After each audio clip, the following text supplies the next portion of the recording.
말씀은 에스더 2장 3절 말씀입니다. 에스더 2장 3절의 말씀입니다. 에스더 2장 3절 말씀입니다.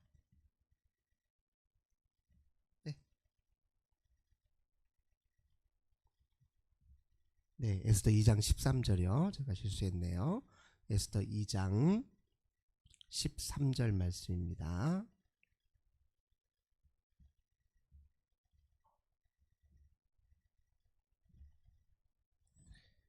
자, 우리 한 목소리로 함께 봉독하겠습니다. 처녀가 왕에게 나아갈 때에는 그가 구하는 것을 다 주어 후궁에서 왕궁으로 가지게 하게 하고. 오늘도 우리 주님과 함께 이 복되고 귀한 날 시작하시는 우리 모든 성도님들, 하나님께서 하늘의 크신 은혜와 평화 가득 부어주시길 주님의 이름으로 간절히 기원합니다. 오늘 본문 말씀 통해서 아름다움의 힘, 이런 제목으로 함께 은혜 나누도록 하겠습니다. 오늘 우리가 함께 읽고자 하는 이 에스더라고 하는 책은요, 바벨론의 포로 귀한 시기에 곧 본국으로 돌아오지 아니하고 타국 땅에 그저 머물러 살고 있었던 유다 백성들의 삶의 애환, 삶의 어려움, 곤궁함, 그럼에도 불구하고 믿음으로 이겨냈던 그 삶의 이야기들을 대변해주고 있는 그런 책이다, 이해할 수 있을 것입니다. 바벨론 포로 시기에 유다의 많은 백성들은요, 세계 각국에 흩어져 살기 시작했습니다. 그리고 우리는 디아스포라 유대 공동체다, 이렇게 이야기합니다. 이런저런 사정 때문에 그들은 고국 땅을 밟을 수가 없었어요. 한번 생각해 보세요. 이제 바벨론 포로기가 되었다 하더라도 고레스 왕이 본국으로 돌아가도 좋다 이렇게 허락할지라도 상황이 받쳐주질 않으면 그 먼 거리 또 고국으로 돌아오는 일이 쉬운 일은 아니었습니다. 모든 사람이 다 돌아올 수 없는 형편이었어요. 예를 들면 지금 자기가 터잡고 있는 생활, 생계를 다 내팽지치가 어려운 상황이었을 수도 있고요. 먼 거리를 이동하기에는 건강이 따라주지 않는 분이 있을 수 있습니다. 그리고 먼 거리를 이동하는데 필요한 여러 자원들을 마련할 수 없는 사람들도 있었을 거라고요. 그러니까 이런저런 사정과 형편 때문에 그저 고국으로 돌아가지 못하고 타양 땅에 그대로 살아야 하는 사람들이 있었습니다. 우리가 느헤미야 이야기도 살펴봤지만 그도 1세대, 즉 주전 538년 1세대가 아니라 후세대 사람으로서 그가 느헤미야가 그게 페르시아의 술 관원장으로 있을 때의 이야기였잖아요. 근데 어느 날 고국의 소식을 듣고 보니까 자기 고국이 자기가 예상했던 것보다 훨씬 더 형편이 안 좋아요. 그래서 고국을 향한, 자기 민족을 향한 뜨거운 사랑 때문에 왕에게 어렵게 이야기해서 이제 고국으로 총리로 파견을 받아서 오잖아요. 그 시기가 주전 445년이었습니다. 그러니까 상당 거의 8, 90년 세월이 흐르는 동안에 그는 고국 땅을 못 밟았단 말이죠. 그런 사람들이 이제 많았다는 겁니다. 오늘 우리가 읽었던 이 에스더라고 하는 인물 역시 마찬가지로 페르시아 이제 본국에 살고 있었던 여인이에요. 그의 이제 사촌 오빠가 우리가 잘 알고 있는 대로 모르드게입니다. 이 모르드게라고 하는 사람은 자기 사촌 동생인데 자기 수양 딸처럼 그렇게 어렸을 때부터 잘 돌보고 살았어요. 자기 삼촌의 딸을 자기가 거두어서 어찌된 영문인지는 모르겠으나 어렸을 때부터 잘 이렇게 돌보고 사랑해왔던 그 이제 일종의 사촌 동생이었는데 나중에 이제 페르시아의 왕의 후궁으로 왕비로 들어갈 수 있도록 그가 안내했던 것을 우리가 잘 알고 있습니다. 근데 이런저런 삶의 어려움의 이야기들을 이제 에스더라고 하는 인물을 통해서 이제 그려내고 있습니다. 우리가 아는 것처럼 이 모르드게라고 하는 사람이 어느 날 이 하만이라고 하는 바로 이 페르시아 왕 바로 밑에 있는 이 사람에 의해서 모함을 당하기 시작하잖아요. 하만이 굉장히 권력지향적인 사람인데 그래서 백성들이 자기를 섬겨주고 대접해주기를 바라는데 웬걸 이 모르드게라고 하는 사람은 자기 앞에 고개를 빳빳하게 세우고 한마디로 자기를 제대로 섬기지 못하는 모습이 꼴보기 싫어서 이제 그를 이제 죽이고자 하는 마음을 갖고 있었죠. 근데 가만히 보니까 이 모르드게는 유대 민족에 속해 있었어요.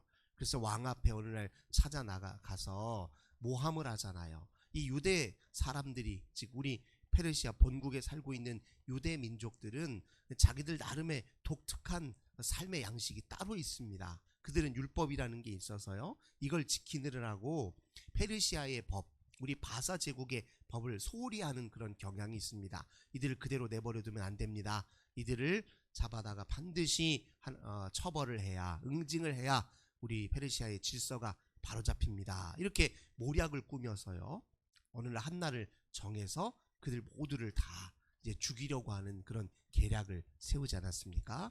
그때 이제 모르드게가 그 상황을 타개하기 위해서 자기 이제 수양 땅처럼 키웠던 에스더에게 간청하는 이야기들 우리는 잘 알고 있습니다. 이 에스더가 왕궁에 들어가기까지의 과정을 이제 에스더 1, 2장에서 잘 보여주고 있습니다. 이 에스더는 언제 활동한 여인이었느냐? 1장 1절을 보니까 이 일은 아하수에로 왕 때에 있던 일이다, 이렇게 표현합니다. 이 아하수에로 왕은 페르시아 제국의 왕 중에서 이제 언제 통치했던 왕이냐면 주전 485년에서 465년 그 사이를 통치했던 이 왕이었어요. 이 왕이 등극했을 때 처음에는 여러 반란 세력들 때문에 정권 초기에는 그 반란 세력들을 제압하는 데 힘을 썼습니다.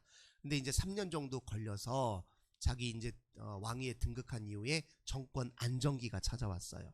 그래서 이제 그때 큰 잔치를 베풀었습니다. 이제 집권 3년 차에 이제 우리 정권도 안정화가 되었고 우리가 이렇게 부강해졌고 내가 이제 이 제국 전체를 통치할 만한 실권과 능력을 지니고 있다, 자기의 위엄을 드러내기 위해서 백성들을 불러다 놓고 큰 잔치를 그때 열었단 말이에요. 근데 이제 그때 자기 부인이 누구였냐면은 왕후 와스티라고 하는 왕후였어요. 이 왕후는 굉장히 아름다운 여인이었습니다. 한참 이제 잔치에 흥이 올랐을 때 이 아하수에로 왕이 자기 아내의 아름다운 그 미모를 백성들 앞에 좀 보여주고 싶은 마음이 들었단 말이에요. 그래서 왕이 이제 신하를 불러서 왕후를 앞으로 나오게 했는데 왕후가 그때 어떻게 하죠? 거절하는 거예요. 왕의 명령을 거절했어요. 무슨 이유 때문인지 모르겠지만 뭐 바쁜 일이 있었는지 아니면 기분이 그렇게 나빴는지 전날 남편하고 싸웠는지는 모르겠지만 사실 이거 거절한 일은 엄청난 일이거든요. 당시 황제는 신과 같은 존재였기 때문에 아무리 부인이라 하더라도 왕의 명령을 어길 수는 없는 법입니다. 왕이 기분이 나빠서 신하하고 상의를 하는 거예요. 어떻게 하면 좋겠냐 하니까 그 밑에 있는 신하들이 뭐라고 하냐면 이 일이 바깥으로 새어나가서 이 방방곡곡에 소문나 보십시오. 그럼 가정의 남편들이 어떻게 되겠습니까? 이 일을 계기로 해서 부인들이 남편의 말을 거부하고 가정의 질서가 파괴되는 일까지 이렇게 부정적으로 일이 더 나빠질 것 같으니 왕이 바로잡으십시오 하는 이야기를 듣고서 왕이 이제 왕후 와스티를 이제 쉽게 말하면 폐위를 시키는 겁니다. 그래서 이제 그 왕후 자리가 비어 있잖아요. 그래서 그 비어 있는 자리에 바로 우리가 알고 있는 대로 에스더라고 하는 이 인물이 들어가게 됩니다. 2장 3절에 보면요, 전국 각 지방의 관리를 명령하여 아리따운 처녀를 다 도성 수산으로 모아 후궁으로 들여 궁녀를 주관하는 넷이 해계의 손에 맡겨 그 몸을 정결하게 하는 물품을 주게 하시고 전국 방방곡곡에 미목계나 아름답다 여겨지는 여인들을 다 불러다 모으고 왕 앞에 이렇게 하나하나 차례대로 이제 그 앞을 지나게 했을 때 그때 왕의 마음을 사로잡았던 여인이 바로 누구냐? 에스더라고 하는 여인이었다는 거예요. 근데 이 두 여인의 아름다움은 즉 본래 왕후 와스티라는 왕후의 아름다움과 에스더의 아름다움은 이제 외모로서 아름다움이 있죠. 하지만 이게 단지 외모의 아름다움의 문제가 아니라 에스더에게는 외모를 뛰어넘는 다른 차원의 아름다움이 있었습니다. 그걸 우리가 어디서 이제 확인하게 되냐면 이제 이 유다 백성들이 크게 죽을 위기에 처했을 때 모르드게가 에스더에게 와서 부탁을 하잖아요. 우리 민족에 이렇게 큰 위기에 처해 있다. 그때 에스더가 이제 고민을 하는 거예요. 내가 어떻게 도움을 좋을까? 그러다가 이제 자기가 왕 앞에 나서야 되는데 왕이 먼저 부르기 전에 나서면 그것도 왕의 명령을 또 거역하는 일이란 말이에요. 그때 에스더는 내가 죽으면 죽으리라 하면서 용기를 내어서 왕 앞에 서잖아요. 그러니까 어떤 의미에 보면 똑같이 명령을 어겨요. 왕후 와스티도 황제의 명령을 어긴 것이고, 에스더도 왕이 부르지도 않았는데 먼저 가서 왕의 명령과 법령에 위배하면서 그 앞에 섰단 말이에요. 근데 결과가 어떻게 달라졌냐? 자, 5장 2절 한번 보면요, 이렇게 돼 있어요. 왕후 에스더가, 5장 2절입니다. 왕후 에스더가 뜰에 선 것을 본즉 매우 사랑스러움으로 손에 잡았던 귤을 그에게 대미니 에스더가 가까이 가서 금규 끝을 만진지라. 똑같이 왕의 법령을 어기고 섰어요. 근데 이 에스더를 보고는 왕이 어떤 마음이 들어요? 오히려 사랑스러운 마음이 들었다는 거예요. 이제 이 두 여인의 똑같은 아름다움이 품격이 다른 아름다움입니다. 에스더의 아름다움은 근본적으로 어디에서 나온 거냐면, 그는 여호와 하나님을 믿는 여인이었어요. 그는 자기 민족을 사랑한 여인이었습니다. 그 민족은 하나님의 백성으로서의 민족이죠. 하나님의 백성으로서의 믿음이 있었고 자기 민족에 대한 애착과 사랑이 있었어요. 그에게는 그런 신앙의 덕이 있었다는 거예요. 그러니까 다른 차원의 아름다움을 이 여인이 더 부가적으로 가지고 있었다. 우리가 이렇게 이해해도 좋을 것입니다. 그의 용기, 담대한 용기죠. 민족을 사랑하고 어려움에 처해 있는 자기 백성들을 그 곤궁함과 고난으로부터 건져내기 위한 그 용기, 그 모든 것이 그 여인이 가지고 있었던 아름다움의 미덕이었습니다. 그래서 그것으로 인해서 무슨 일이 벌어집니까? 나중에 이제 이 에스더가 왕에게 잔치를 또 한 번 열어달라 이야기를 해요. 하만을 불러다 놓고, 즉 유다 백성들을 곤궁에 처하려고 했던 이 하만과 함께 잔치를 몇 번 베풀어 달라고 요구를 합니다. 그 사이에 무슨 일이 벌어지냐면, 왕이 이제 옛날 자기 왕조 실록에 관한 기록들을 보다 보니까 모르드게라고 하는 사람이 초반에 자기 밑에 신하들이 자기를 죽이려고 이 반란을 일으켰을 때 모르드게가 그걸 알아내고 왕의 그 죽음을 막고, 그리고 그 반란을 미리 제압하는 일이 있었단 말이에요. 가만히 그 지난 일이 있었는데 모르드게라고 하는 사람을 제대로 이 상도 주고 좀 보상도 했는지 이게 확인하고 싶은 마음이 들었다는 거죠. 이게 이제 하나님의 역사하심이니까. 근데 그러지 못했다는 거예요. 그러니까 모르드게를 불러다 놓고 이제 보상을 하려고 하는 거니까 진실이 뭐가 들어있냐면, 하만이라는 사람이 모르드게를 죽이려고 오히려 계략을 꾸민 것이 발각이 납니다. 그래서 모르드게를 죽이려고 했던 그 장대에 누가 매달려요? 하만이 매달리게 됐단 말이에요. 이런 일들이 이제 일어나게 된 이제 궁극적인 계기가 바로 에스더의 그 아름다운 미덕에 의한 용기, 왕 앞에 선 그 결기, 그것이 곧 이제 이 민족을 위기로부터 건져내는 이야기로 우리가 잘 알고 있지 않습니까? 마찬가지인데요. 우리 그리스도인들이 이 세상을 향해서 줄 수 있는 감동이라는 게 무엇일까요? 삶의 아름다움이에요. 그리고 우리가 미덕이라고 이야기하지 않습니까?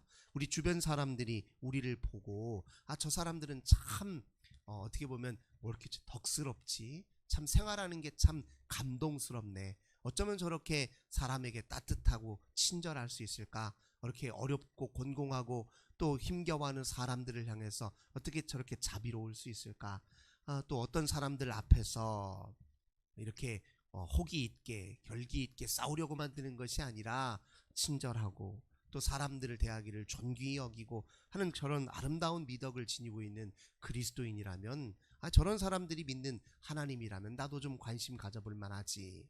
우리가 세상에 보여줘야 하는 아름다움이 바로 이런 모습입니다. 이 아름다움이 갖고 있는 힘이 굉장히 커요. 사람을 감동시킬 수 있는 힘이 아름다움입니다. 우리가 누구를 봤을 때 존경 어린 시선으로 보는 경우가 어떤 때입니까? 그의 행동, 말, 태도, 다른 사람을 대하는 모습을 보고 딱 너무 아름답다 느껴질 때, 정말 참 보기 좋다, 참 보기에 참 덕스럽다. 그때 우리는 감동을 느끼고 그에게 마음을 여는 것이거든요. 이게 아름다움의 힘입니다. 삶의 아름다움을 갖고 있는 사람이 주변 사람을 변화로 이끌 수 있는 능력이 있고, 그렇게 아름다운 삶을 보여주는 사람에게 하나님의 영광이 드러나고, 그런 사람들을 통해서 하나님께서 일을 하고 계신다. 우리가 이렇게 이해해도 좋을 것입니다. 우리 예수님을 한번 이렇게 떠올려 보면 우리 예수님은 정말 그런 면에서 아름다운 분이시라는 거죠. 아마 외모도 어떤 사람 못지않게 감동적인 모습일 거예요. 우리가 세월이 흐르면 흐를수록 그 사람을 대변해 주는 게 뭐라고 이야기합니까? 얼굴이라고 얘기하잖아요. 세월이 오래 흐르면 사람의 표정과 사람의 얼굴에 이제 띄는 그 풍미라고 하죠. 얼굴에서 드러나는 그 이제 덕스러움이 있는데, 그 사람 세월 동안 많은 사람들에게 웃음을 짓고 친절하게 밝은 모습으로 사람들 앞에 섰던 사람들의 인상과, 늘 사람들 앞에 서면 의심하고 저 사람 혹시 나에게 피해를 주지 않을까 이렇게 방어적으로 대하고, 어떻게든 다른 사람을 위해 군림하고 또 그들 위해 서려고 애쓰게 막 투쟁적으로 살아왔던 얼굴 표정은 다르겠죠. 우리도 그 직관적으로 느낄 수 있는데, 그 풍기는 얼굴의 아름다움이라는 게 있는데, 우리 예수님은 어떤 사람보다 아름다운 모습이지 않았을까요? 그 사람들에게 대했던 모든 그 하나하나의 태도와 그 모든 몸짓과 말투가 누구보다도 감동을 주었을 것입니다. 우리도 바로 그런 아름다움을 드러내야 하는 사람입니다. 오늘도 우리들이 함께 생활하는 모든 사람들에게 참 저분 참 아름다운 분이다, 참 멋있는 분이네, 이렇게 우리도 그런 칭찬 듣기 위해서 그렇게 생활하는 것은 아니지만, 그렇게 주변인들에게 감동을 주어 주의 영광을 드러내시는 저 우리 모든 성도님들 되시길 주님의 이름으로 간절히 기원합니다. 좋으신 주님 감사드립니다. 우리 하나님께서 저희들을 먼저 예수 그리스도의 아름다움에 눈뜨게 해주신 것 감사드립니다. 우리도 주변 사람들에게 정서적 감동을 주는 삶의 미덕을 갖춘 사람들 되게 하옵소서. 하나님, 많은 사람들에게 웃음과 희망을 줄 수 있도록 저희들에게 넉넉한 가슴 주시고 큰 사랑 부어주시고 이해하는 마음과 포용하는 마음을 부어주시고, 무엇보다도 우리 하나님 사랑과 이웃 사랑하기를 기뻐하는 저희들 되게 하여 주시옵소서. 아름다움으로 주의 영광을 드러내고, 아름다움으로 예수 그리스도의 향기를 드러내고, 아름다움으로 주님을 증거하는 저희들 되도록 사용하여 주옵소서. 주 예수님의 이름으로 간절히 기도드립니다. 아멘. 오늘도 우리 환우들을 위해서, 가정의 자녀들을 위해서, 교회와 나라와 민족을 위해서 함께 기도하겠습니다. 주님 감사합니다. 오늘도 주님께 기도하며 이 복된 날 시작합니다. 능력 되신 주님을 의지합니다. 선한 목자 되신 우리 주님을 의지합니다. 주여 도와